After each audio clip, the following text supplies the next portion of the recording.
구약 성경 750쪽 에스더서 1장 1절로 9절의 말씀을 다 같이 찬음성으로 봉독하시겠습니다. 이 일은 아하스로 왕 때에 있었던 일이니 아하스로에는 인도로부터 구스까지 127지방을 다스리는 왕이라. 당시 아하스로의 왕이 수산궁에서 즉위하고 왕위에 있은 지 제3년에 그의 모든 지방관과 신하들을 위하여 잔치를 베푸니 바사와 메대의 장수와 각 지방의 귀족과 지방관들이 다 왕 앞에 있는지라. 왕이 여러 날 곧 180일 동안 그의 영화로운 나라의 부함과 위협의 혁혁함을 나타내니라.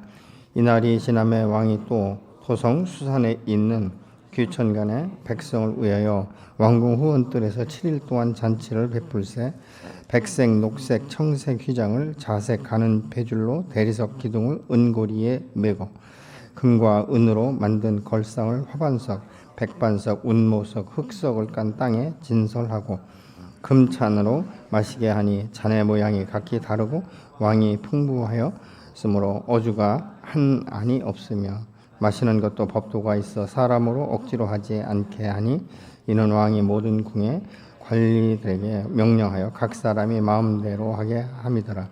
왕후 와스디도 아하수르의 왕궁에서 여인들을 위하여 잔치를 베푸니라. 아멘. 구약의 그 이스라엘의 역사를 보면 이 남유다가 이제 바벨론에 의해서 멸망나고 백성들이 이제 포로로 잡혀갔지만 이 페르시아가 바벨론을 이제 이 점령하면서 고레스의 그 마음을 하나님께서 주장하셔서 이제 고향으로 돌아가게 하는 이런 일들이 일어나기 시작합니다. 그때 이 에스라는 본국으로 이제 귀환하지 않고 그냥 페르시아에 머물러 있는 현상이 오늘 에스더서를 기록하게 된 이제 원인이 되기도 하는 것이죠. 이 에스더라는 이름은 페르시아의 이름인데 그 이름의 뜻은 저 별이다 이런 의미를 가지고 있어요. 그래서 에스더서의 이 특징이 또 하나 있다면 이 하나님이라는 단어가 나오지 않습니다. 믿음이라는 단어가 전혀 나오지 않는다는 것입니다. 그런데 영국의 이 유명한 설교자인 킴벨 목사님은 우리는 하나님의 존재를 의식하지 않고는 에스더서를 한 글자도 읽을 수 없다 이렇게 그가 표현을 하고 있어요. 이 말은 무슨 말이냐면 실제적으로 기록상은 뭐 하나님, 여호와, 믿음 뭐 이런 이야기는 없지만 그 내용 자체가 하나님의 역사하심, 하나님의 운행하심, 하나님의 주관하심에 대해서 정확하게 기록되어 있기 때문에 하나님과 믿음이라는 것을 우리가 의식하지 않고는 이 에스더서를 이해할 수 없고 또 에스더서의 큰 은혜를 받지 못하는 것을 우리가 알 수 있게 되는 것이죠. 그렇기 때문에 오늘 여호와 하나님께서 어떻게 섭리하시는가를 우리가 이 본문을 통해서 알 수 있는데요. 그 예로 이 에스더서 4장 14절을 보면 이때 내가 만일 잠잠하여 말이 없으면 유다인을 다른 데로 말미암아 노임과 구원을 얻으려니와 너와 내 아비의 집은 멸망하리라. 내 왕후의 우위를 얻은 것이 이때를 의함이 아닌지 누가 아느냐 이렇게 이제 말씀하는 것을 보면 결국은 이 에스더를 왕으로 세우신 분은 여호와 하나님이시다라는 것을 우리가 알 수 있게 되는 것이죠. 그렇기 때문에 우리의 인생이라는 것은 결국은 우리가 이 환경과 이 열악함 가운데 우겨싸움을 당하고 미래에 대한 소망이 없다 이렇게 말하기가 쉬운데 하나님께서 우리 이 땅 가운데 보내실 때는 분명한 사명과 목적을 주셨고 그 일들을 성취하기까지는 여호와께서 우리와 함께 하시는 줄로 믿으시기 바랍니다. 그렇기 때문에 우리는 이 현재 사람들이 자꾸 이 연약하고 무너지는 이유 중에 하나가 뭐냐면 현재 환경이에요. 현재를 보면서 미래의 소망을 자꾸 잃어버리기 때문에 근데 이 미래에 대한 소망을 잃어버리게 하는 것은 여호와 하나님이 아니시고 그것은 바로 어둠의 역사인 줄로 믿으시기 바랍니다. 그렇기 때문에 이 환경에 우겨싸움을 당하는 것은 잠깐이고 이것은 반드시 지나가는 것이고 이것을 통해서 하나님께서 나를 연단한 후에 정은같이 나오게 하는 이런 하나의 과정이라는 것을 우리가 생각한다면 그래도 힘들고 또 어렵더라도 우리가 이 믿음으로 이 모든 현재 환경을 넉넉히 이기게 되는 줄로 믿으시기 바랍니다. 이 에스더서의 전체적인 맥락을 보면 또 어떤 일들이 많이 나오냐면요. 잔치라는 말이 굉장히 많이 나와요. 잔치를 배설하고 오늘 또 여기 이 본문에 보면 이 아하수로 왕이 말이죠. 인도로부터 구스까지 127도를 다스렸다라고 말하고, 이 수산궁에서 이제 즉위를 했고 3년 후부터 이제 잔치를 배설하는데 6개월간 잔치를 매일같이 배설했다는 거예요. 그리고 얼마나 화려했는지 그 기둥에 말이죠. 여러 가지 그 색깔이 있는 이런 것을 이제 은이나 뭐 이런 걸로 다 띄워가지고 얼마나 화려하게 만들었는지 모르는 것이죠. 그만큼 이 아수르의 왕은 현재 127도를 다스리게 한 것은 자기 힘, 자기 어떤 위엄이다. 이런 것들을 지금 나타내려고 하고 있거든요. 근데 결국은 무엇입니까? 우리가 사람을 세우는 이도 여호와 하나님이시고 그 걸음을 주장하시는 이도 여호와 하나님이신 줄로 믿습니다. 그렇기 때문에 오늘날 내가 나된 것은 하나님의 전적인 은혜라는 것을 우리를 잊어버리면 사람이 자꾸 교만해지고 이 높은 마음이 들기 시작하는 것들을 우리가 보게 되는 것이죠. 그래서 때로는 허세를 부릴 때가 있어요. 이 사람들을 보면 그렇지 않은데 굉장히 허세를 통해서 자기가 무엇이 된 것처럼 이렇게 위장하는, 이렇게 과장하는 이런 사람들도 때로는 우리 주변에 있는 것들을 우리가 보게 되는 것이죠. 근데 이 아수르의 왕이 이제 이 술이 좀 거나하게 먹다 보니까 이제 흥이 돋아나기 시작했어요. 자기가 생각할 때 이곳에 정말 아리따운 우리 아내가 왔으면 참 좋겠다. 내가 어떤 여인과 살고 있는지를 보여주고 싶은 거예요. 그래서 이 왕후를 부르지 않습니까? 이 와스디를 부르는데 와스디도 사실은 자기 후원에서 이제 다른 잔치를 베풀고 있었거든요. 근데 왕이 오라고 하는데 안 오는 거예요.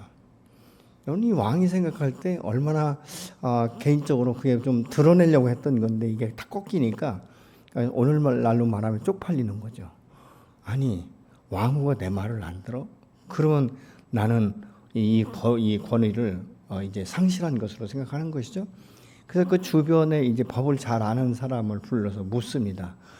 이차저차해서 너희들이 아는 것처럼 이 왕후를 내가 불렀는데 오지 않는데 어떻게 했으면 좋겠느냐라고 질문을 하죠. 여러분 사실 이럴 때는요 정직하고 직진할 수 있는 사람, 용기가 있는 사람이 필요한데 이들이 이제 왕의 얼굴을 보는 거죠. 그러면 어떻게 하겠습니까? 왕이 지금 무슨 생각을 하고 이 질문을 하는가를 생각했겠죠. 자기 어떤 생명, 명예 이런 것도 생각했겠죠. 그러니까 결국은 무엇입니까? 왕후가 당신의 말을 듣지 않는 것은 당신을 무시한 것이다. 이렇게 몰아가는 거예요.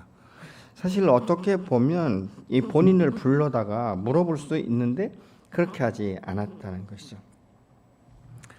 여러분 우리가 127도를 다스리는 것도 사실은 여호와께서 허락하셨기 때문에 그런 것 아니겠습니까? 근데 큰 잔치를 배설하면서 자기 과시를 자꾸 하는 거예요. 그러니까 이것이 어떤 그 특징이 있냐면요. 하나님이 계시지 않은 사람들의 특징 중에 하나가 그거예요. 부자가 되면 자꾸 좋은 차 타려고 하고 자꾸 자기 과시를 하고 어떤 분들은 그런 이야기 하잖아요. 나는 돈밖에 없다 이런 이야기를 하는데 실질적으로 그런 분들이 돈을 잘 쓰는 사람 별로 없어요. 보면 말만 그렇지 못한 경우가 굉장히 많은 것들을 우리가 볼 수 있게 되는 것이죠. 그리고 사람이 술 취하면요 굉장히 자기 기분이 업그레이드 같아요. 그래서 뭔가 좀 큰 소리 치고 싶고 뭔가 좀 드러내고 싶은 이런 마음들이 있어요. 그래서 이 술을 잘 먹고 다스리지 못하는 사람은요 자기 분수를 잊어버릴 때가 참 많아요. 그래서 그날이 지나고 술이 깬 후에 당신이 어저께 이런 얘기 했다 그러면 내가 미쳤지 이렇게 얘기를 하는데 다음에 술 취하면 또 비슷하게 나와요. 그러니까 이런 것들 하나의 이제 삶의 습관이다 이렇게 이제 우리가 볼 수 있게 되는 것이죠. 그래서 그 마음에 하나님이 없는 자들의 특징 중에 하나가 뭐냐? 자기 과시예요. 그래서 이 신약 성경에서 보면 예수님 앞에 이 젊은 청년, 부자 청년이 와서 묻잖아요. 내가 당신을 따르고 싶은데 어떻게 하면 되겠습니까? 그럴 때 율법에 대해서 이야기할 때 나는 어렸을 적부터 다 잘 지켰다고 말합니다. 그러면 내 자산을 팔아서 이웃의 가난한 자들, 필요한 자들에게 다 나눠주고 쫓으라고 하니까 고민하다가 돌아갔다 이렇게 말하고 있지 않습니까? 내가 어떤 사람인지를 드러내고 싶은 거죠. 나는 어렸을 적부터 율법을 지켰고, 나는 돈도 많았고, 또 하나님의 말씀을 따랐고, 이렇게 이야기하고 있지만 실질적으로 그의 아킬레스건은 물질이었지 않습니까? 그렇기 때문에 예수님께서 그 재산 팔아서 너의 가난한 이웃들에게 필요한 자들에게 다 돌려주고, 그리고 나를 따르라고 하니까 결국은 돌아갈 수밖에 없는 이런 모습을 우리가 볼 수 있게 되는 것이죠. 11절에 보면 이 왕후 와스디를 청하여 왕후의 관을 정지하고 왕 앞으로 나오게 해서 그의 아리따움을 뭇 백성들과 지방관들에게 보이게 하라, 이렇게 이제 이야기하는데, 왜냐하면 왕후의 용모가 빼어났기 때문이다, 이렇게 말하고 있는 것이죠. 그러니까 그냥 평범하게 나오라고 하면 되는데 모든 걸 다 갖추고 나오라고 하는 거예요. 어떤 사람들 보면요, 특히 우리 자매님들 같은 경우는 외부에 나갈 때 시간이 많이 걸리죠. 다 치장을 하기 때문에 그런 것 아니겠습니까? 그런데 그 시간들이 많이 걸리기 때문에 사실 모든 것들을 다 갖추고 나간다는 것은 번거로운 것이에요. 그 사람 입장에서 보면. 근데 왕은 그 번거로움에도 불구하고 자기 과실을 위해서 모든 것들을 갖추고 나오라고 이렇게 말하고 있는 것들을 우리가 볼 수 있게 되는 것이죠. 나는 얼마나 아름답고 빼어난 사람과 내가 살고 있는지 이 주변에 있는 사람들에게 드러내고 싶은 것이죠. 그러니까 자기 과시는요, 자신이 하나님 없이도 얼마나 내가 잘 살고 잘 되는지를 보여주고 싶은 이런 일들인 것이죠. 그래서 오늘날도 우리가 복음을 전하다 보면 자꾸 이렇게 부유하고 풍부한 사람은 하나님을 굉장히 부인합니다. 왜냐하면 하나님 없이도 지금까지 잘 살고 있었기 때문에 그 생명이 영원한 것인 줄 알지만, 사실은 육신의 장막이 무너지면 그 영혼은 영원한 죽음의 길로 갈 수밖에 없다는 사실을 모르기 때문에 그가 그렇게 사는 것 아니겠습니까? 하나님 없이 사는 사람들은 사실은 이 겁 없이 사는 사람들이에요. 그냥 이 육신의 이 장막을 가지고 있는 이 순간만 생각하는 것이지 내일이라는 시간조차도 알 수 없는 이 미지의 삶을 살면서 무지가 용감하다고 그렇게 사는 것이죠. 여러분, 사람의 이 수명, 이 사람의 생명은요, 아무도 보장할 수 없지 않습니까? 제가 시골에서 살 때 어떤 분은요, 자기 남편이 얼마나 왼수 같은지 오늘 밤이라도 그냥 잠자다 죽었으면 좋겠다는 말을 수도 없이 들었거든요, 제가 어렸을 적에. 근데 어느 날 갑자기 이 양반이 아침이 됐는데 일어나질 않는 거예요. 그래서 가보니까 심장마비로 밤사이에 가신 거예요. 근데 얼마나 많이 울고 말이죠. 나중에 시간이 지나면서부터 그래도 그 남편이 있을 때가 울타리 됐고 그 남편이 있을 때가 좋았다는 말을 수도 없이 하더라고요. 그래서 제가 어린 나이에 느낀 게 말 함부로 하는 거 아니구나, 이런 생각을 해본 적이 있어요. 그때 예수 믿지 않을 때인데, 여러분, 참 사람이 참 꼴 보기 싫고 힘들면 저 인간 없었으면 좋겠다 이렇게 생각하는데, 그 인간 없어지면 또 다른 인간이 나타나는 것이고요. 그 인간 없어지면 내가 편할 것 같은데 아니에요. 또 속썩이는 자식들이 나타나는 것들을 또 우리가 볼 수도 있지 않습니까? 그렇기 때문에 이 세상 사람들은요, 어떻게든지 조금이라도 자기를 위장하고 포장해서 드러내고 싶은, 과시하고 싶은 이런 이 욕망, 이런 충동들이 있다는 것을 우리가 알 수 있게 된 것이죠. 만약 그럼 이런 일들은 그러면 그리스도 밖에 있는 사람들만 그냐? 그렇지 않다는 거예요. 예수 안에 있는 사람들도 그럴 수 있다는 것입니다. 왜냐하면 이 주님 앞에 헌신하고 봉사하고 섬기고 이렇게 하는 이 모든 것들이 자기를 드러내고 싶은, 자기를 인정받고 싶은, 자기를 존중받고 싶은 이런 마음 가운데 하는 사람들이 덜어는 있어요, 이 교회 안에도. 그렇기 때문에 우리가 이 하나님의 이 영광 가운데 이 영적인 이 자세에서도 우리가 겸손하고 정말 주님의 영광을 위해서, 그리고 이웃을 섬기는 것이 내가 기쁨으로 감사함으로 섬겨야지, 그렇지 않으면 이게 의무가 될 수 있는 것이고, 또 자기를 인정하거나 존중하지 않는 것에 대한 불만과 이 원망을 할 수 있게 되는 것이죠. 그리고 괜히 자기 혼자 스스로 내적 맹세를 하게 되는 것이죠. 내가 다시는 교회에서 봉사하나 봐라, 내가 교회 일을 하나 봐라, 이렇게 하면서 자기가 내적 맹세를 하는데, 사실 이건 굉장히 견고한 진으로 자리 잡는다는 사실을 우리가 기억해야 되는 것이죠. 그래서 디모데후서 3장 1절로 2절에 보면 이렇게 말씀합니다. 그대는 이것을 알아두십시오.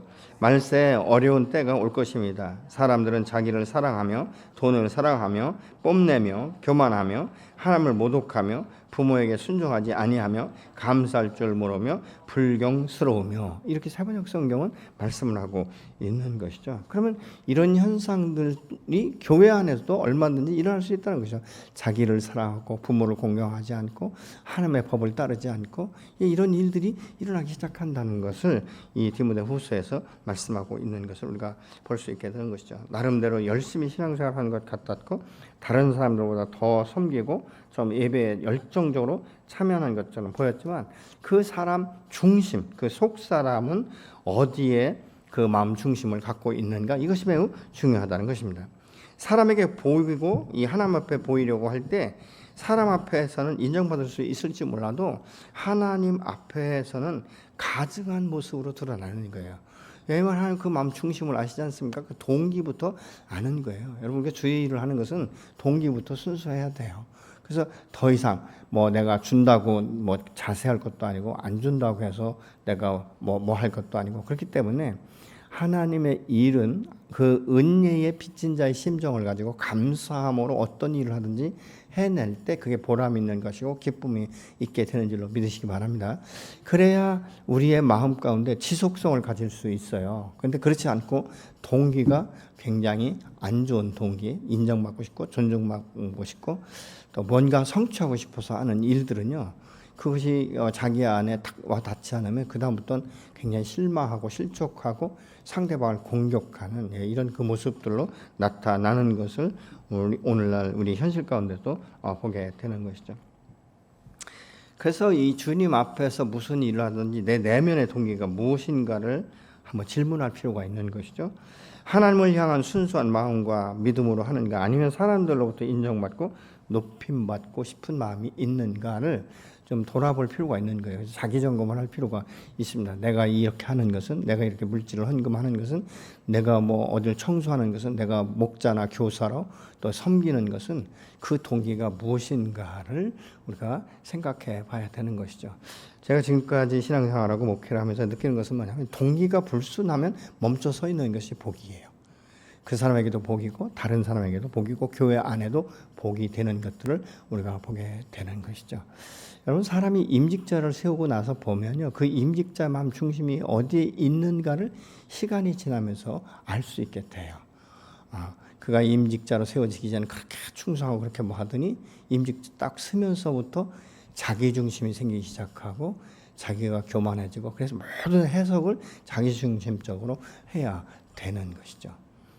그래서 사실은 이 임직자를 세우는 것은 교회를 세우고 또 목회자의 그 목회를 돕기 위해서 세우는 것인데, 계속적으로 이것이 잘못되면요, 그 임직자가 목회자를 자꾸 걸구지게 해서 주의 일을 하지 못하도록 만들고 항상 자기중심적으로 자기 해석적으로 이끌어 나가려고 하는 이런 그 모습들을 볼 수가 있는 것이죠.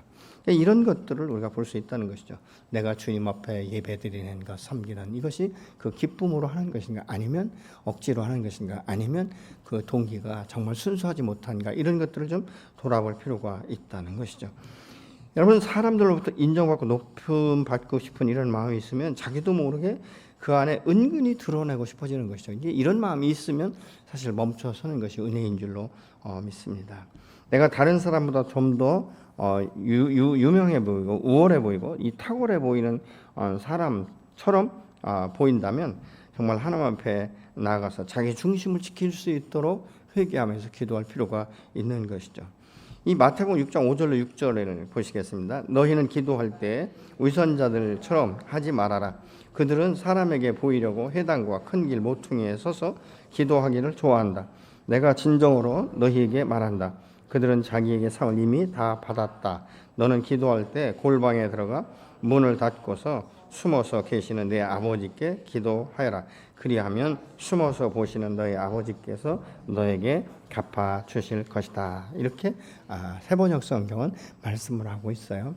그러니까 이 성경에서도 보면 막 사람들 앞에 막 드러내고 어떤 때는 막 기도도 막 큰 소리로 이렇게 하시는 분들이 있는데, 기도는 물론 큰 소리로 부르짖을 수 있습니다. 왜냐하면 부르짖으라고 말씀하셨기 때문에. 그런데 그 부르짖는 것이 그 동기가 어디에 있는 거죠? 나는 이렇게 크게 큰 소리로 하나님 앞에 기도하고 있습니다. 이것인지 아니면 기도하면서 그 마음 가운데 이 영적인 이 감동이 오거나 하나님께서 성령의 강력한 임재를 통해서 역사할 때 그 소리치고 큰 소리로 기도할 때요, 굉장히 이 영적인 어둠의 권세를 압도하는 이런 힘이, 그 능력이 그 안에서 나타나는 것을 볼 수 있어요. 그래서 때로는 우리가 이 어둠의 영을 제압할 때 어둠아 물러가라 이것보다는 큰 소리로 할 수 있는 것이죠. 그 안에서 역사는 어둠은 이 시간 예수의 이름으로 결박당하여 저주를 받고 떠나갈지어다, 이렇게 크게 할 수도 있는 거예요. 그리고 또 주님 앞에 부르짖을 때는 그 간절한 마음으로 아버지 하면서 큰 소리로 주님 앞에 부르짖을 때가 있거든요. 예. 그런 기도는 정말 하나님이 받으시는, 기뻐하시는 그런 기도인데, 사람들에게 자기를 드러내기 위해서 하는 기도는 굉장히 다른 것들을 우리가 볼 수 있지 않습니까? 어떤 때는 제가 다른 데 가서 많은 집회는 안 하지만 설교를 한다든가 어떤 사역을 하고 할 때 보면 종종 기도하다 보면 그런 사람들이 나타나요. 괜히 기도하면서 아무런 감동도 없는데 막 떨고 막 이러거든요. 그러면 제가 이제 한국말로 참아 못하고 방언으로 딱 하죠. 이 안에서 역사는 이 너의 정체를 밝혀라. 이러면요, 어떤 분들은 갑자기 확 꼬꾸라지는 분들이 있어요. 근데 이건 가짜인 거예요. 그냥 자기가 막 이런 사람처럼 드러내고 싶은 이런 마음 때문에 하는 것을 우리가 볼 수 있게 되는 것이죠.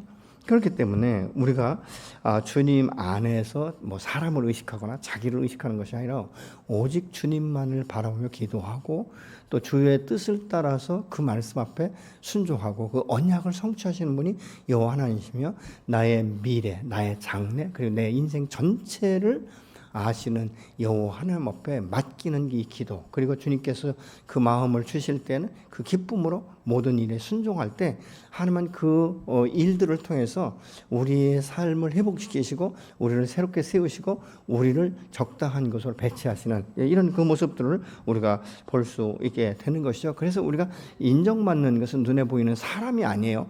사람에게 인정받기 원하면요, 굉장히 비참할 때가 많습니다. 나는 열심히 하고 죽으라고 했는데 인정해 주지 않으면 그것처럼 비참한 게 없는 거예요. 근데 우리는 누구한테 인정받아야 되죠? 하나님으로부터 인정받는 것, 그것이 우리 마음 중심이 돼야 될 줄로 믿습니다. 고린도후서 10장 18절 같이 보시겠습니다. 참으로 인정받는 사람은 스스로 자기를 내세우는 사람이 아니라 주님께서 내세워 주시는 사람입니다. 이렇게 말씀하고 있는 것이죠. 여러분, 우리가 정말 주님으로부터 인정받는 것, 이것이 최선이고 이것이 우리를 가장 기쁘게 하는 것 아니겠습니까? 내가 죽으라고 했는데 그 10처녀의 비유에서처럼 여러분, 슬기롭지 못한 5처녀들이 나중에 기름이 떨어질 때 가서 기름집에 가서 기름 넣고 오니까 문 열어달라니까 뭐라 하죠? 나는 너희를 전혀 알지 못한다, 이렇게 말씀하고 있지 않습니까? 그러니까 내가 뭣도 하고 이게 중요한 게 아니에요. 그것을 할 때 정말 하나님께서 인정하셨느냐, 이런 것들을 우리가 보고 할 수 있어야 되는 것이죠. 우리가 추구해야 되는 것은 나를 과시하고 드러내는 것이 아니라 주님이 칭찬하시는 그 삶, 그런 삶으로 되어져야 될 줄로 믿습니다. 12절에 아하수르 왕의 이 말을 들은 왕후 와스디는 왕의 명령을 따르지 않았다라고 말씀하고 있죠. 왕의 명령에 따르지 않는 이 와스디로 인해서 마음에 분노가 생겼다라고 말을 하고 있어요. 그러니까 분노가 막 불붙듯이 일어났다는 것이죠. 사람이요, 분노가 불붙듯 일어나면 이성 자체가 자기의 감정을 통제하지 못합니다. 그러니까 이 분노하는 이 감정을 가지고 주변에 있는 율법사들에게 질문을 하고 있는 것이죠. 그러니까 12절 같은 데는 그렇지 않습니까? 지금까지 누구도 왕의 말을 거역한 적이 없었기 때문에 더욱 화가 나서 이 법에 밝은 사람들, 이 측근들을 이제 불러서 이야기하는 것을 우리가 볼 수 있게 되는 것이죠. 그렇기 때문에 아까도 말씀드렸지만 주변에 있는 사람들이 정말 하나님의 뜻이 무엇인지를 정직하게 직면시키는 것이 아니라 왕의 마음이 어떤지, 왕의 생각이 어떤지를 살피면서 아주 사탕처럼 이 왕이 필요한 말을 지금 해주고 있는 것이죠. 그들이 와스디에게 내린 이 결정은요, 사람들이 와스디의 말을 듣고 자기 이 가정의 이 아내들이 불순종할까봐 두려워하지 않습니까?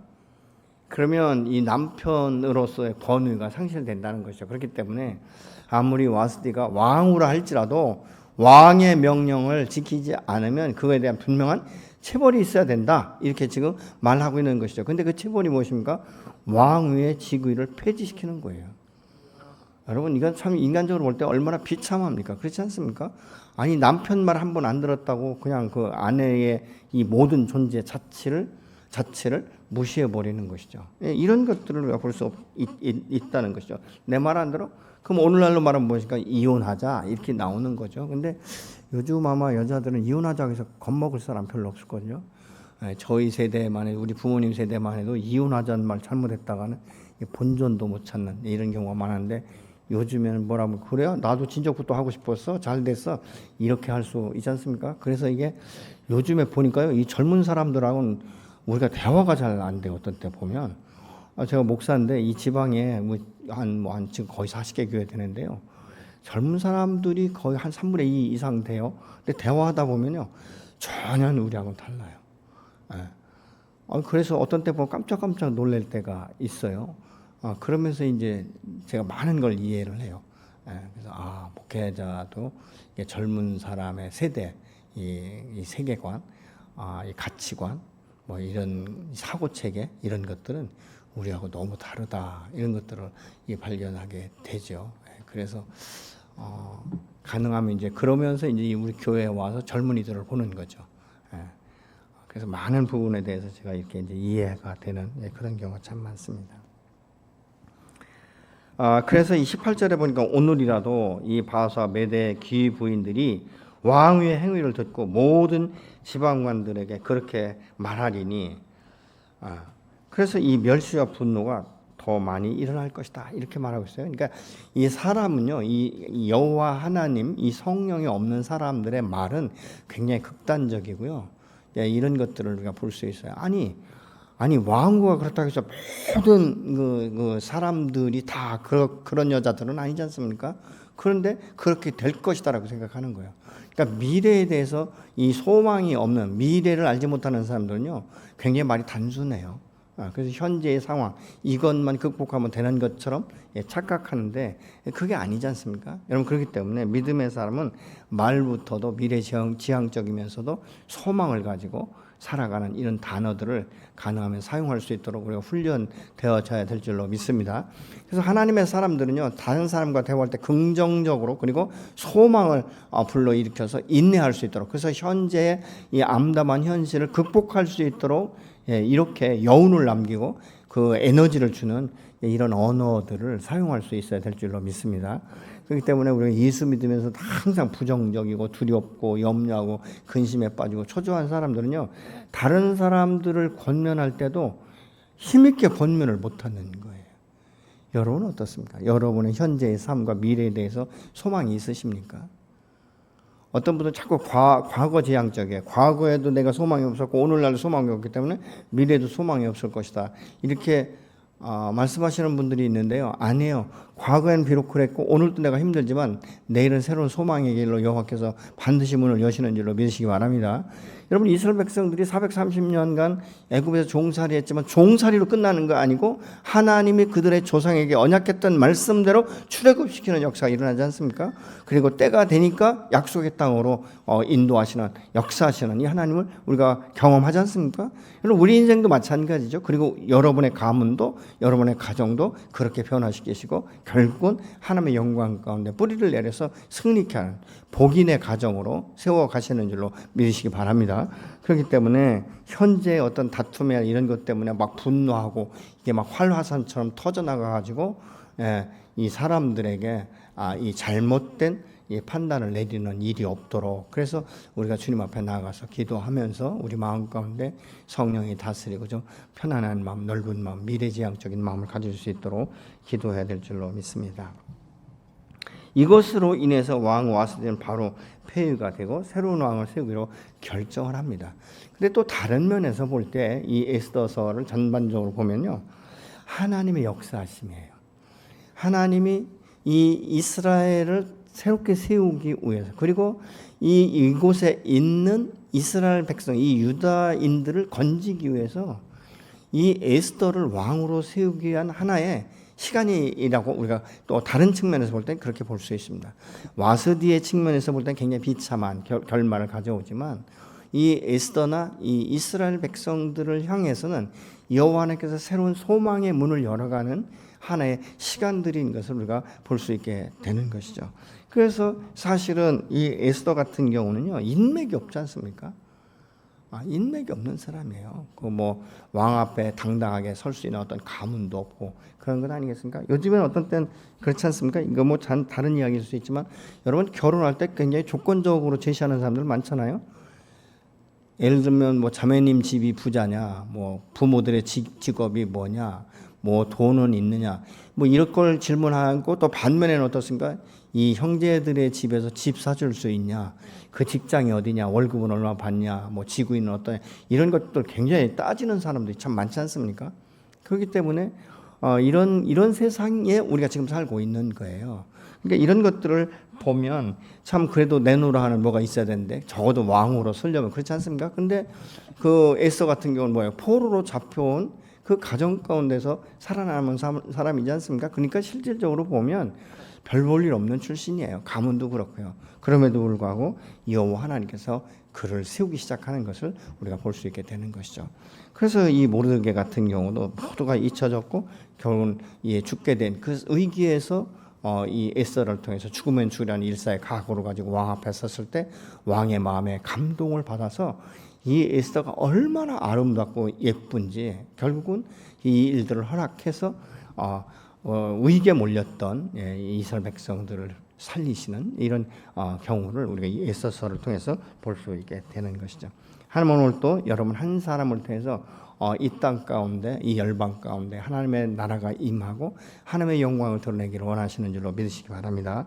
그렇기 때문에 믿음의 사람은 현재의 얽매이면 미래에 대한 소망을 잃어버리는 것이죠.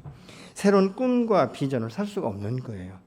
오늘의 현실이 사람의 생각이나 눈으로 보기에는 암담한 것 같지만 믿음의 주여 온전케 하시는 이인 이 하나님을 바라볼 때에는 새로운 힘과 소망을 우리가 가질 수 있게 되는 줄로 믿으시기 바랍니다. 그래서 우리가 그 안에 믿음이라는 것은 특별한 게 아니지 않습니까? 내 믿음 가운데 주님이 나의 주인이신가를 우리가 생각해 보는 것이죠. 내 삶 가운데 나의 주인이 주님이시라면 우리는 현재 이 삶 때문에 우리가 막 흔들리고 두려워하고 이럴 필요가 없는 거예요. 왜냐하면 나의 주인 되시는 주님이 나와 함께 하시기 때문에 그런 것 아니겠습니까? 여러분 때로는 우리가 질병에 걸리고 암에 걸리고 이 죽음의 위기 앞에 몰렸을 때도 우리가 생각할 수 있는 것은 저는 시편 23편 말씀을 참 좋아해요. 그래서 사망의 음침한 골짜기로 다닐지라도 내가 해받을 것을 두려워하지 않는 것은, 이 말은 무슨 말입니까? 내가 지금 암에 걸렸고 이 세상 사람들은 너는 이제 더 이상 치료할 수 없다라고 말할 때도 내가 두려워하지 않는 것은 그때도 나의 목자가 되시고 가장 선한 것으로 인도하시는 여호와가 나를 같이 나와 함께 통행하시기 때문 아니겠습니까? 그러면서 바로 그 다음 구절이 무엇입니까? 원수의 목전에서 상을 베푸시는 분이 바로 그분이시다라고 말씀하고 있지 않습니까? 여러분 우리가 어떤 질병이라 할지라도 말이죠, 여호와 하나님께서 손을 대시고 여호와께서 말씀하시면 즉시 치유되는 역사가 오늘도 일어나게 되는 줄로 믿으시기 바랍니다. 며칠 전에 제가 이제 어떤 분하고 제가 통화하면서 이게 문자를 주면서 이런 이야기를 했어요. 집사님이 지금 그런 어려움 가운데 있지만, 그래서 이제 시편 23편 그 말씀을 제가 이렇게 줬거든요. 근데 그 집사님이 이렇게 말하는 거예요. 목사님 그러잖아도 자기가 이 아플 때 다 이 말씀을 붙들고 묵상하는 말씀이라는 거예요. 그런데 목사님을 통해서 이 말씀을 받으니까 너무 새로운 힘이 생긴다, 이렇게 이제 이야기하는 것을 들었어요. 여러분 그렇기 때문에 우리가 어떤 상황 어떤 경우에 처한다 할지라도 내 안에 말씀이 살아서 역사하시고 내 하나님은 살아계시고 나를 주관하시고 나를 인도하시고 여기까지 나와 함께 동행하신 이 예수 그리스도 이 성령이 내 안에 계시다면요, 우리가 사나 죽으나 주의 것 아니겠습니까? 다만 내가 살아있는 동안에 나를 통해서 주님의 나라가 확장되고 주님의 나라가 임하는 이런 삶을 살아간다면 저는 길고 짧고가 문제가 아니라 그 사람은 정말 하나님의 영광을 드러내는 합당한 삶을 살았다, 이렇게 우리가 볼 수 있는 것 아니겠습니까? 여러분 길게 살면서도 아무 일도 안 하고 오히려 하나님 앞에 죄를 범한다면 그게 무슨 유익이 있겠습니까? 저는 이 에스더서를 통해서 볼 수 있는 것은 여호와 하나님에 대한 하나님이라는 이름도 없고 믿음이라는 단어도 없지만 이 전체적으로 1장부터 끝장까지 볼 때 한 구절 한 구절이 하나님의 역사가 아니면 일어날 수 없는 일들이 기록되어 있다는 것을 보면서 참 믿음의 사람 안에 산소망을 주시는 이 하나님, 그리고 에스더만이 아니라 민족을 회복시키는 이런 역사를 일으킬 수 있는 하나의 하나님의 사람으로 세워져가는 이런 그 모습들을 통해서 볼 수 있는데, 사실 이 에스더가 이 믿음으로 이렇게 죽으면 죽으라는 일사의 각오를 가지고 나갈 수 있었던 것은 그의 삼촌인 모르드게가 있었기 때문에 그 지도를 받고 그렇게 세워져간 줄로 믿습니다.